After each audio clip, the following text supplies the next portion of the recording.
अनेक प्रकारचे त्याच्यावर मारसेना प्रहार करतात, पण जो तथागतांना आदर्श ठेवून, तथागतांना आपला आदर्श मानून आपल्या स्वतःमध्ये सदाचरण चारित्र्य निर्माण करण्याचा प्रयत्न करतो, जो तृष्णेचा त्याग करतो, काम तृष्णेचा त्याग करतो, जो तृष्णेचा आहारी जात नाही, जो तृष्णेमध्ये पडत नाही, जो काम वासनेमध्ये पडत नाही, जो व्यभिचार करत नाही, जो आपल्या सर्व इंद्रियावरती संयम ठेवतो, आपल्या डोळ्यावर संयम, आपल्या नाकावर संयम, आपल्या कानावर संयम, आपल्या शरीरावर संयम, आपल्या वाणीवर संयम, आपल्या मनावर संयम, एकंदरीत सर्व इंद्रियावरती संयम ठेवून जो संयमाचं जीवन जगतो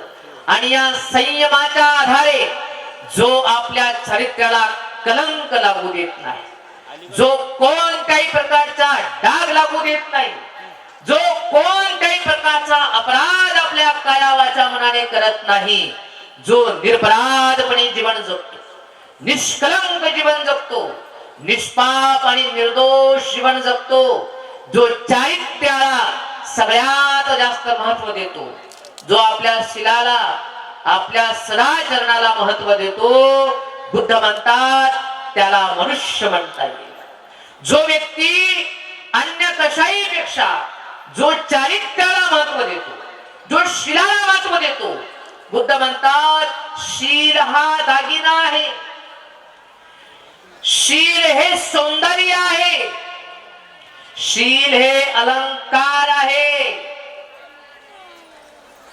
शिलाच्या सौंदर्यासारखं सौंदर्य अन्य कशालाही तुम्हाला मिळत नाही। सदाचरणाचं सौंदर्य, सदाचरणाचं धन हे तुम्हाला अन्य कशातूनही मिळत नाही। सदाचरणाचं सुख जे आहे ते अन्य कशातही तुम्हाला मिळत नाही।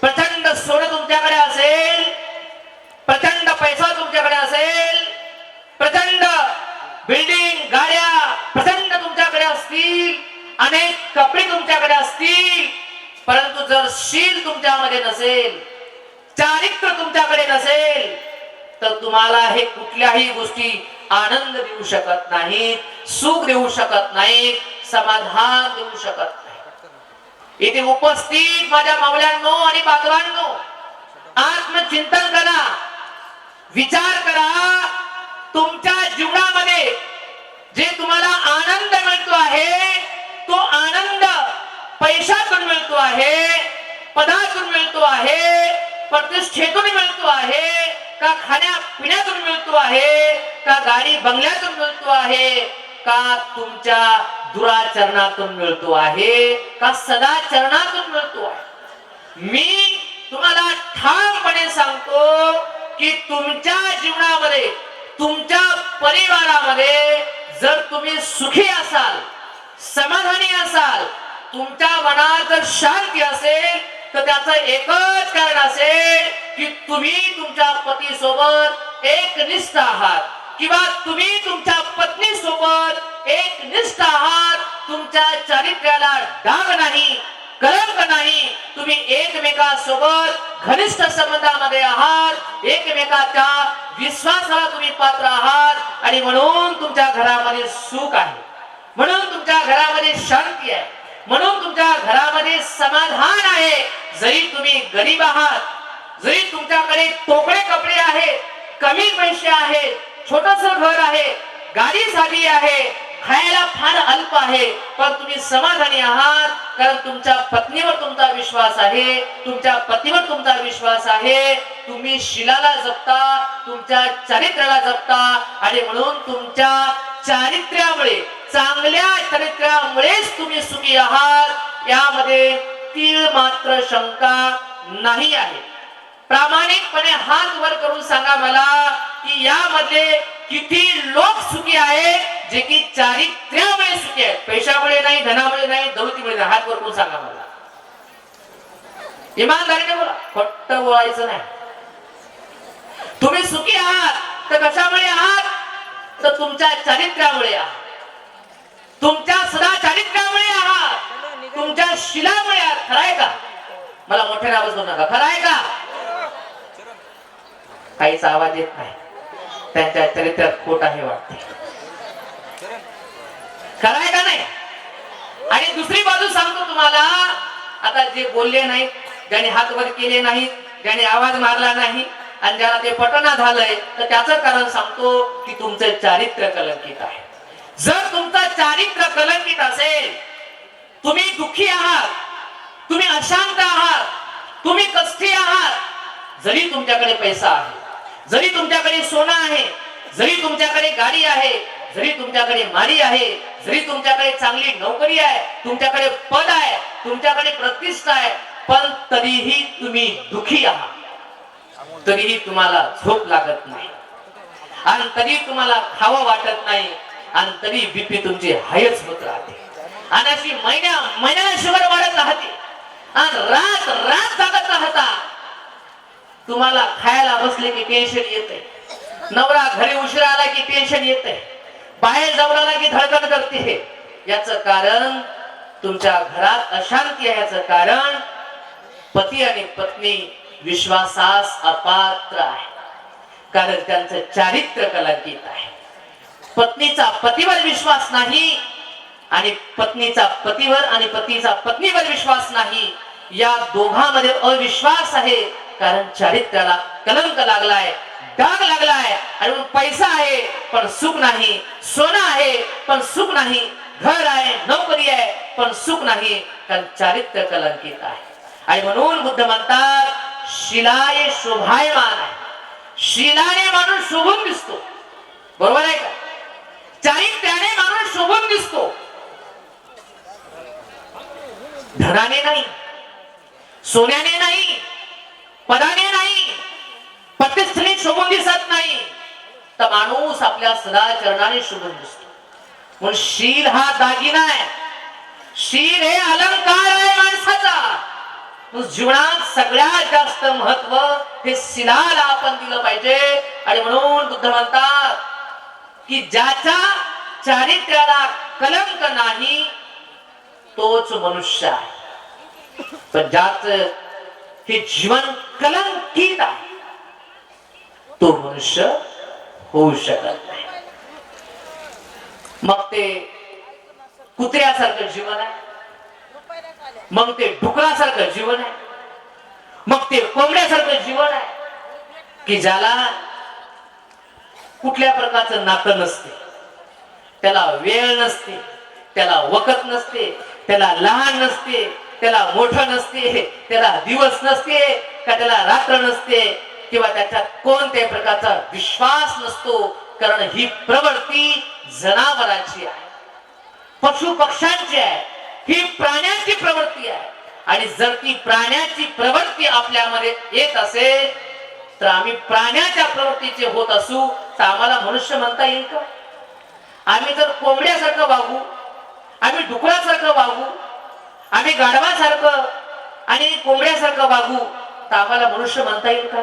म्हणून आम्ही फक्त माणसासारखे दिसू पण माणूस मात्र होऊ शकणार नाही. म्हणून तोच माणूस आहे जो निष्कलंक आहे, जो निर्दोष आहे, निरपराध आहे, ज्याचं चित्त निर्मळ आहे, ज्याच्या सर्व इंद्रियावरती संयम आहे, आणि ज्याने शिलाला महत्व दिलंय, शील अबाधित ठेवलं, निष्कलंकित ठेवलं, तो मनुष्य आहे. ज्या दिवशी आपलं जीवन निष्कलंकित आहे असं तुम्हाला वाटायला लागेल, समजावं की तुम्ही मनुष्य बनायला तुमची सुरुवात झाली आहे, तुमच्यातल्या माणसाची उत्क्रांती सुरू झाली आहे. तेव्हा तुम्ही माणूस बनण्याच्या प्रक्रियेला आता लागलेला आहात.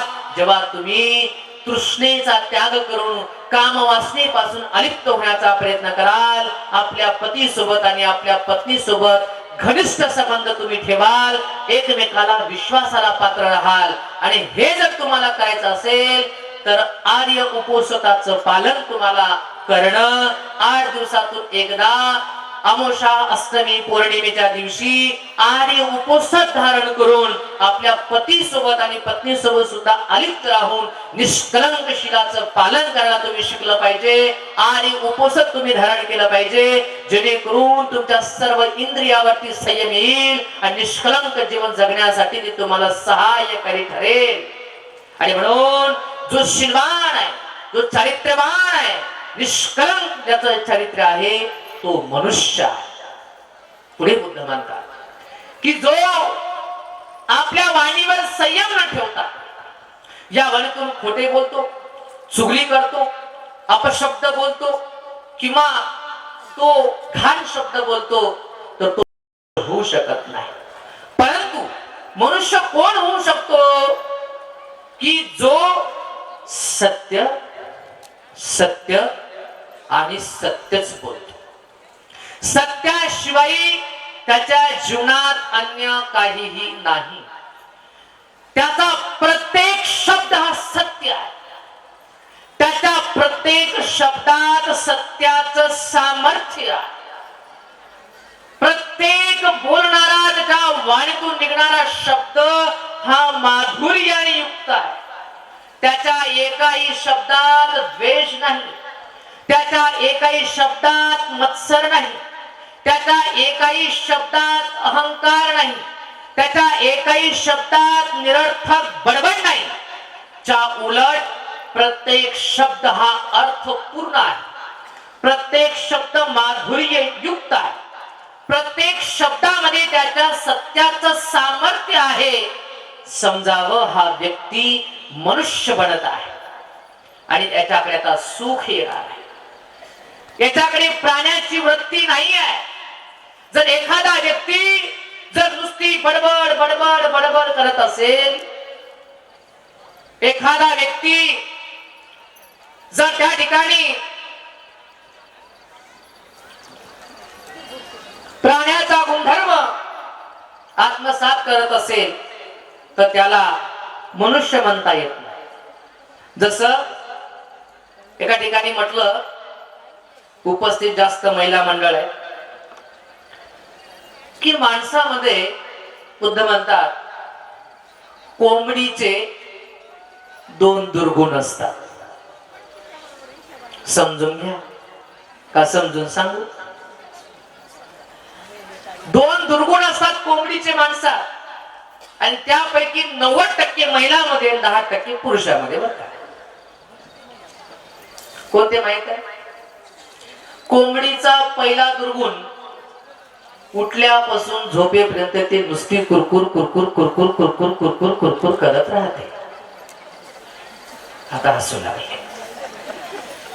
पहिला दुर्गुण जो कोंबडीचा कुरकुर करण्याचा आहे आणि तो 90% दुर्गुण हा महिला मंडळामध्ये असतो आणि काही 10% पुरुषांमध्ये सुद्धा असतो. ते काही निष्कलंक नाहीत. माणसापेक्षा कधी कधी एक पट जास्त काही काही असतात, बायापेक्षा बी जास्त. हा कुरकुर करण्याचा गुणधर्म जो कोंबडीचा आहे, तो गुणधर्म जेव्हा माणसामध्ये येतो तेव्हा माणसाच्या जीवनातली शांती भंग होते. ज्या घरामध्ये बाई उठल्यापासून कुरकुर करत असेल त्या घरामध्ये खरं सांगा सुख असेल का? असेल का? शांती असेल का? समाधान असेल काय? त्या घरातले लोक कदरून जातात. म्हणतात ही बाई हेच बेकार आहे, म्हणतात नुसती कुरकुर करत राहते, कदरून लोक जातात. एक दुसरा दुर्गुण आहे कोंबडीतला, आणि तो दुर्गुण म्हणजे सकाळी उठलं तेव्हापासून ते रात्रीपर्यंत लोकांचे उकंडे उकरायचा. एकच का? याचा उकोंडा, त्याचा उकोंडा, त्याचा उकोंडा, त्याचा उकोंडा, त्याचा उकोंडा, त्याचा उकोंडा, तिचा उकोंडा. आता उकोंडा जर लोकांचा उकरू लागला तर कोणाला बरं वाटेल काय? आता तिथं बसलेले बऱ्याच पैकी लोक हे खेड्यापाड्यातले असतात आणि खेड्यापाड्यात जर सगळ्यात जास्त भांडणं करायचे असतील तर उकोंड्याचे असतात.